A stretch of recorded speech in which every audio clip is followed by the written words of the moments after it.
I will teach you about blood circulatory system यानी रक्त परिसंचरण। मानव में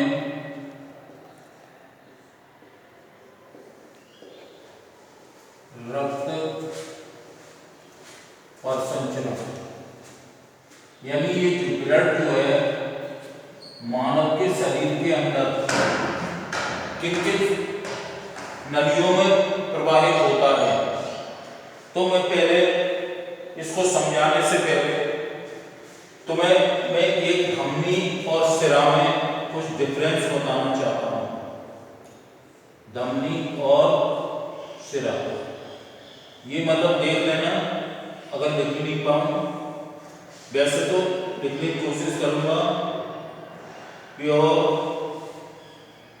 ब्लड फ्लूज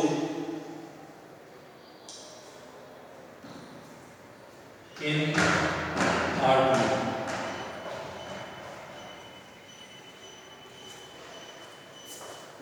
यहाँ ये प्योर ब्लड इसमें प्रवाहित होता है धमनियों में, यानी कि आर्टरी एंड वेन।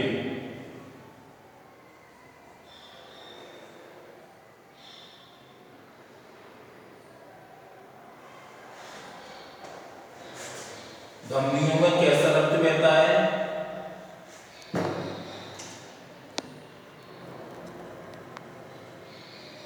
शुद्ध रुधिर बहता है।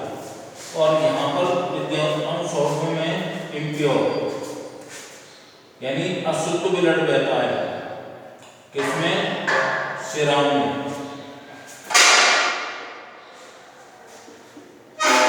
दूसरा डिफरेंस ये है, मतलब ध्यान रखना, यहां पर लिख सकते हो तुम चाहो तो लिविंग पल्मोनरी आर्टरी,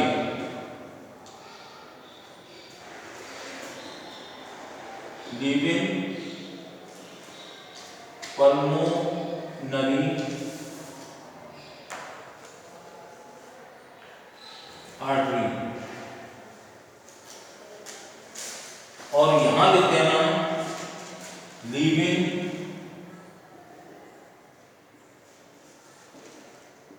पल्मोनरी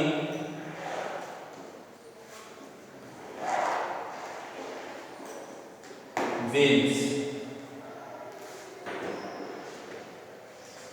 तो पहला अंतर यह है कि धमनियों में शुद्ध रुधिर बहता है केवल पल्मोनरी आर्टरी को छोड़कर, यानी फुफ्फुस धमनी को छोड़कर, यानी फुफ्फुस।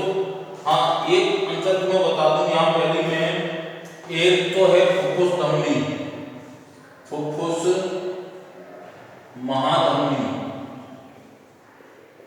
महाधमनी, और एक है फुफ्फुस महाशिरा। धमनियों में वैसे तो शुद्ध रुधिर बहता है, अब किसको छोड़ करके? फुफ्फुस महाधमनी को छोड़कर। और सिराओं में कैसा रुधिर बहता है? अशुद्ध रुधिर बहता है, केवल किसको छोड़ करके? फुफ्फुस महाशिरा को छोड़ करके अशुद्ध रक्त बहता है। तो वही डिफरेंस मैंने लिखा है पहला, के मतलब जो है कि मतलब इसमें प्योर ब्लड बहता है और उसमें इम्प्योर ब्लड बहता है, लेकिन मतलब पल्मोनरी धमनी को छोड़ करके, और यहाँ पल्मोनरी सिरा को छोड़ करके। इसका मतलब ये हुआ पल्मोनरी धमनी में, पल्मोनरी आर्टरी में या पल्मोनरी धमनी में जो है अशुद्ध रुधिर बहता है, और पल्मोनरी वेन्स में जो है वो शुद्ध रुधिर बहता है। अब अगर हम वाल्व आर फाउंड,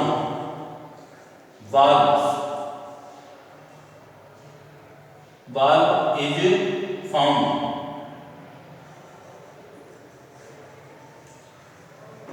किसमें? वेन्स में। अब ये वाल्व का फंक्शन क्या है? और इधर आ जाएगा नंबर 2 में नो फाउंड, यानी वाल्व नहीं पाए जाते हैं, और इसमें लिखोगे वाल्व पाए जाते हैं। नंबर 3, मतलब ये जो है हार्ट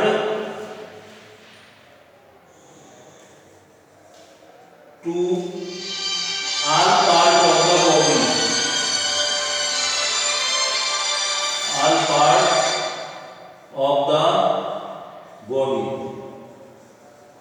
यानी फ्रॉम हार्ट, ये कहाँ है, फ्रॉम हार्ट यानी हृदय से शरीर के सभी भागों में शुद्ध रुधिर बहता है। और इसमें फ्रॉम, इसका उल्टा कर देना, from all part two heart,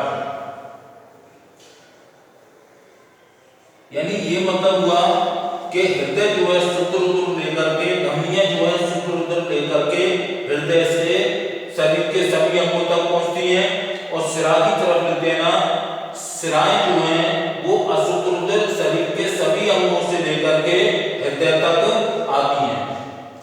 number 4 लिख देना, इसकी दीवारें जो होती हैं थिक होती हैं, थिक वॉल्स, जो प्रेशर पड़ता है थिक वॉल्स, और इसमें जो होती हैं वो फ्लेक्सिबल होती हैं, फ्लेक्सिबल वॉल्व यानी लचीली होती है। तो ये डिफरेंस मैंने लिख दिए 4, लेकिन इनका रोल आएगा यहाँ पर कि धमनियों में शुद्ध रुधिर बहता है और सिराओं में अशुद्ध रुधिर बहता है, और किसको छोड़ करके ये जरूर देख लेना। धमनियां जो है यानी आर्टरी जो है वो रुधिर को, शुद्ध रुधिर को लेकर के हृदय से शरीर के सभी भागों तक पहुंचती हैं, और सिराएं जो है शरीर के सभी भागों से अशुद्ध रुधिर को लेकर के कहां पर आती हैं, हार्ट में आती हैं। अब ये मैं इसकी संरचना, हृदय की संरचना, इस पे मैं फोकस करूंगा थोड़ा सा। अब हृदय की संरचना कैसी होती है, मतलब ह्यूमन हार्ट की बात बता रहा हूं। ये रेड कलर का होता है, कैसा कलर का, एक एक पॉइंट लिखता जा रहा हूं, लाल रंग का होता है, लाल रंग का होता है, बंद मुट्ठी के आकार का होता है, बंद मुट्ठी यानी फिस्ट, बंद मुट्ठी के आकार का होता है। और क्या होता है, हॉलो यानी खोखला होता है, क्यों, खून भरा रहता है और खून का रंग लाल होता है, तो उसके कारण ये जो है हमें लाल दिखाई देता है, तो इसीलिए लिख रहा है कलर में कैसा लिखा है, लाल। और ये जो है मस्कुलर टिश्यू यानी पेशीय ऊतक का बना होता है, किसका बना होता है, पेशीय ऊतक का बना होता है। अगर चाहो तो इन सबको मिला करके एक पॉइंट में लिख सकते हो, पेशीय ऊतक का बना होता है, समझ लो। ये जो है मानव का हृदय जो है शरीर में बाएं हाथ की तरफ रिब्स के नीचे यानी पसलियों के नीचे स्थित होता है। लोकेशन कहाँ होती है, under the ribs from left side, यानी बाएं हाथ की पसलियां जो होती हैं वो उनके नीचे स्थित होता है बाएं हाथ की तरफ। ये रंग में लाल होता है, बंद मुट्ठी के आकार का होता है, खोखला होता है, और ये पेशी ऊतक का बना हुआ होता है। अब ये एक दोहरी झिल्ली से घिरा हुआ रहता है। ये वाली जो झिल्ली है ये मतलब किससे जुड़ा रहता है, दोहरी झिल्ली से, डबल मेम्ब्रेन से रहता है। इसको कहते हैं pericardium membrane, pericardium membrane.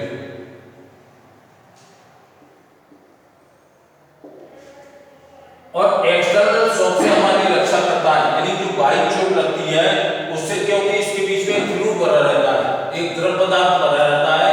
Heart की बाल और पेरिकार्डियम की बाल के बीच में एक फ्लूइड यानी द्रव पदार्थ भरा रहता है जो हमारी किससे रक्षा करता है, इसे कहते हैं पेरिकार्डियल फ्लूइड। और ये जो हमारी सुरक्षा करता है बाह्य चोटों के खिलाफ, यानी हृदय के अगर कोई बाहर से चोट लगती है, जैसे कोई मुट्ठी वगैरह मार दे या कोई चोट कर दे, तो ये द्रव जो है हृदय की रक्षा करता है। अब इसमें जो है 4 चैम्बर होते हैं, हृदय में कितने कितने कक्ष होते हैं? 4 कक्ष,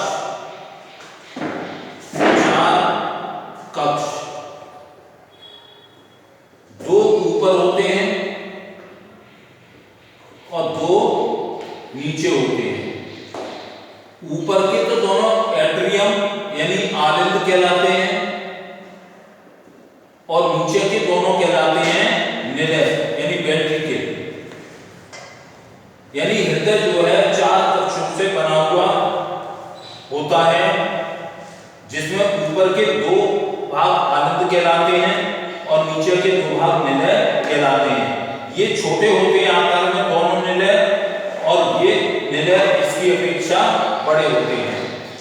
अब इसमें भी ये भी 2-2 भागों में बटे होते हैं, दायां आलिंद और बायां आलिंद। उसी प्रकार से ये भी 2 भागों में बटे रहते हैं, दायां निलय और बायां निलय, 2 भागों में बटे रहते हैं।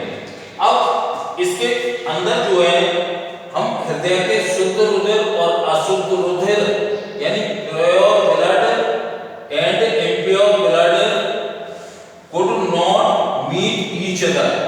इसके लिए बीच में एक दीवार होती है, यानी शुद्ध और अशुद्ध रुधिर आपस में नहीं मिल सके, इसके लिए दोनों निलय और आलिंद को अलग करने के लिए दीवार होती है, जिसे हम सेप्टम कहते हैं। ये भी मसल्स की बनी होती है, कि पूरा हार्ट जो है वो हमारे जो है वो पेशीय ऊतक यानी मसल्स टिश्यू का बना हुआ होता है। तो ये दीवार जो दोनों आलिंद और दोनों निलय को अलग करती है, उसे हम क्या कहते हैं? सेप्टम। इसमें एक व्यवस्था होती है, उसे कहते हैं हम पेसमेकर। पेसमेकर का मतलब हृदय की गति को उत्प्रेरित करने वाला यंत्र। ये भी मसल्स का ही बना होता है। इसमें जब वाइब्रेट होता है तो हमारा हृदय फैलता और सिकुड़ता है, यानी कॉन्ट्रैक्शन और रिलैक्सेशन की पोजीशन आती रहती है। अब एक इसके बारे में कहते हैं कि क्वेश्चन पूछ लेते हैं कि मानव हार्ट को डबल ब्लड वैस्कुलर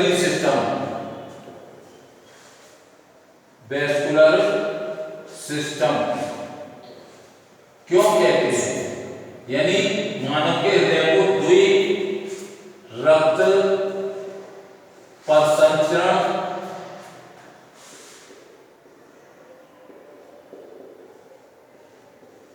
तंत्र, इसके बारे में पूरा समझ लो। देखो ध्यान से समझना इसको। डबल ब्लड वैस्कुलर सिस्टम यानी द्वि रक्त परिसंचरण तंत्र, मतलब हृदय से शरीर के सभी भागों में रक्त को जाने से पहले हृदय में रक्त 2 बार आता है। कितनी बार आता है? 2 बार आता है। तो हम ये कह सकते हैं कि 2 बार हृदय से रक्त आता है तो पहले क्या होता है? शरीर के सभी भागों से अशुद्ध रुधिर आता है, एक बार आ गया। अब ये शुद्ध होने के लिए कहां तक जाता है? लंग्स तक, और वहां से ऑक्सीजन लेकर के शुद्ध हो जाता है और फिर से हृदय में आता है। तो इस प्रकार हृदय को शरीर के सभी भागों में रक्त पहुंचाने से पहले हृदय में रक्त 2 बार आता है, इसलिए इसे जो है द्विरक्त परिसंचरण या डबल ब्लड वैस्कुलर सिस्टम कहा जाता है। इसको ध्यान से रखना। ये तो मैंने संरचना बता दी और छोटी मोटी परिभाषा आई, अंतर आई, वो उसके बारे में बताया था। अब मेन चीज जो है वो ब्लड किस प्रकार से सर्कुलेट होता है, ये समझ लो अच्छी तरह से। तो देखो सबसे पहले ब्लड जो है निचले हिस्सों से, कहां से? निचले हिस्से से, यानी बीना केवा। ये वाली जो रचना दिखाई है ये यहां से अशुद्ध रुधिर, कैसा? Impure blood. नीचे के हिस्से का मतलब जो हमारी लेग्स है यानी टांगे हैं, आमा से ये उधर वाला हिस्सा है, यानी भुजाओं से नीचे वाला हिस्सा नीचे वाला कहलाएगा और भुजाओं से ऊपर वाला हिस्सा कहलाएगा। तो सबसे पहले इम्प्योर ब्लड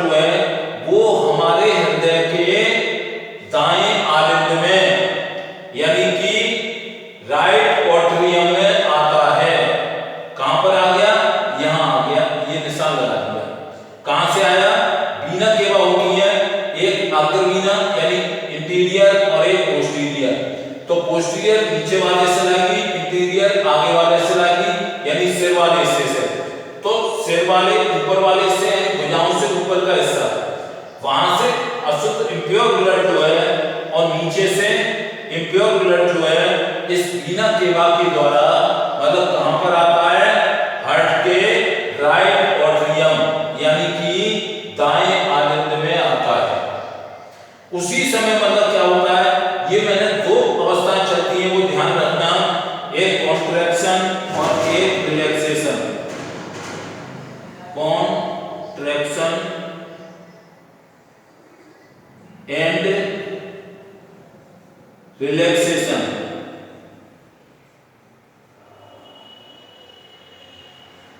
संकुचन एवं शिथिलन, संकुचन एवं शिथिलन, ये अवस्थाएं आती रहती हैं। शिथिलन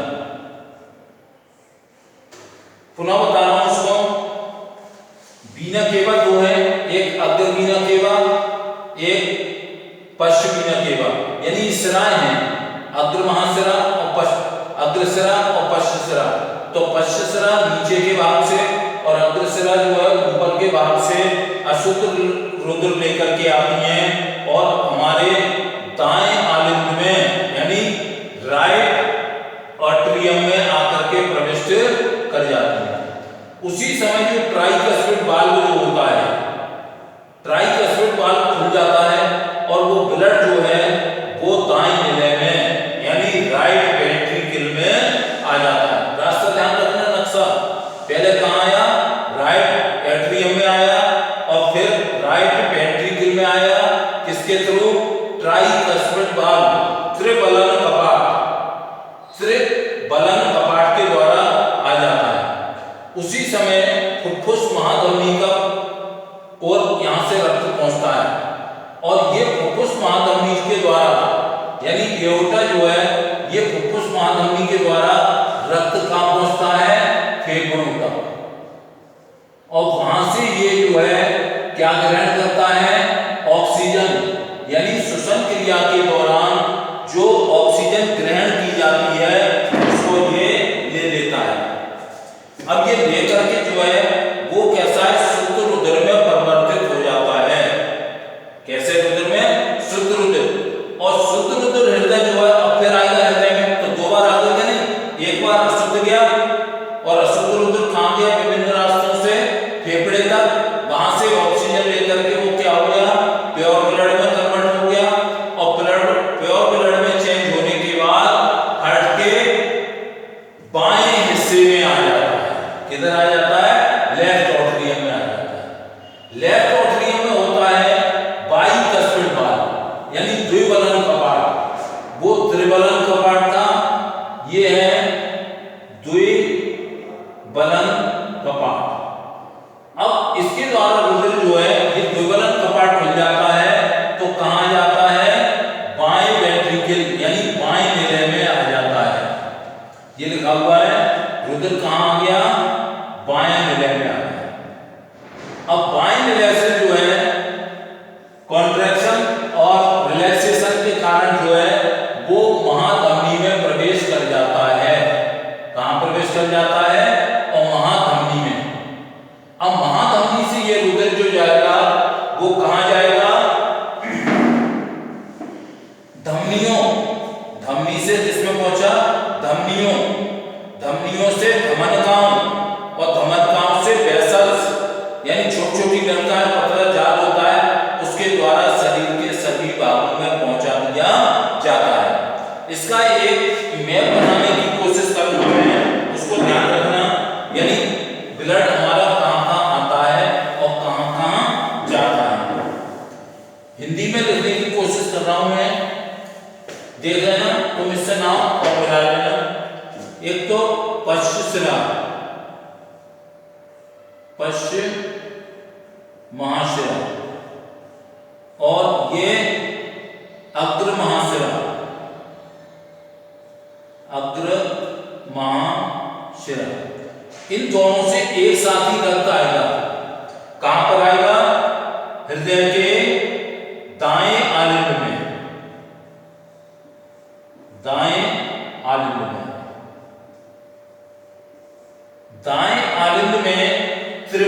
कपाट होता है।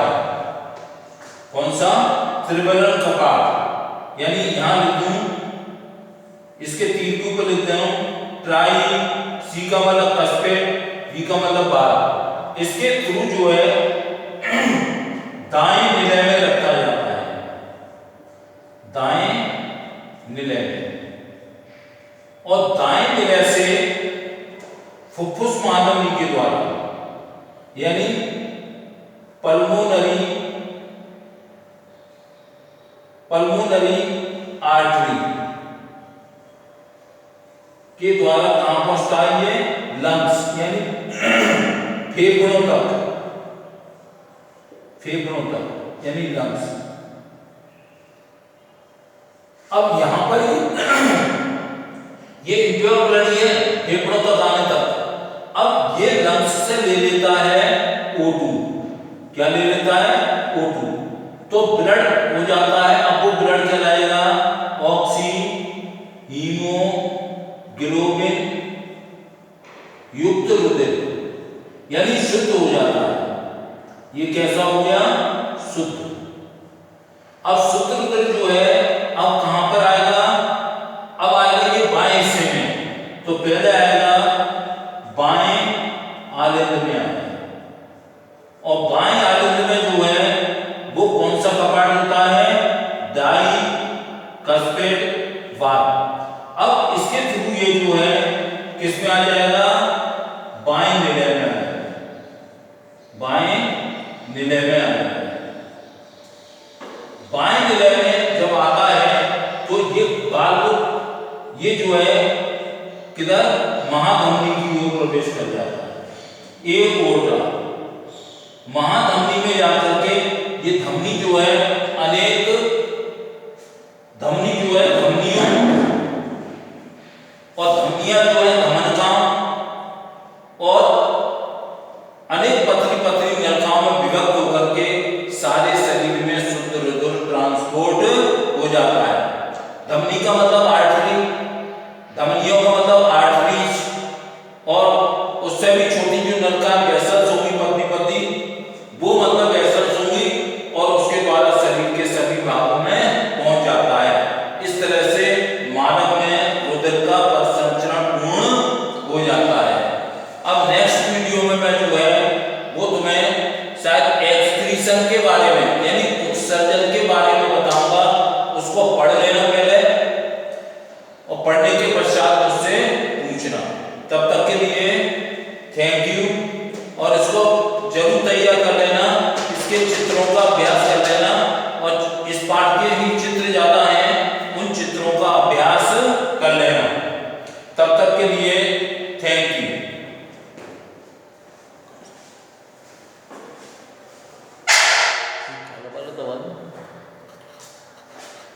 ये